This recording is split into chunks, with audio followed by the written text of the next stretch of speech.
来看新竹市建华国中一个51岁大班的交通车司机载学生上课发生车祸，警方侦测嘛发现讲司机有食酒，加载车顶18学生是无人受伤。这个司机已经向医生发办，嘛真做是所有学校的恶名单。 头前也去踢车，几台游览车煞继续向前驶，快电中无细离去弄到边仔等红灯的轿车。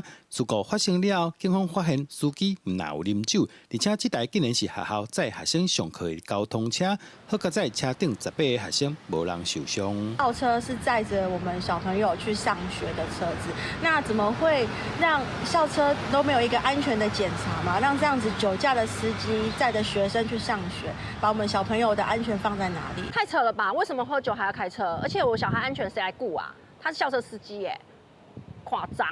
大客车驾驶经本队同仁酒测值超过法定标准值，全案依公共危险罪移请台湾新竹地检署侦办。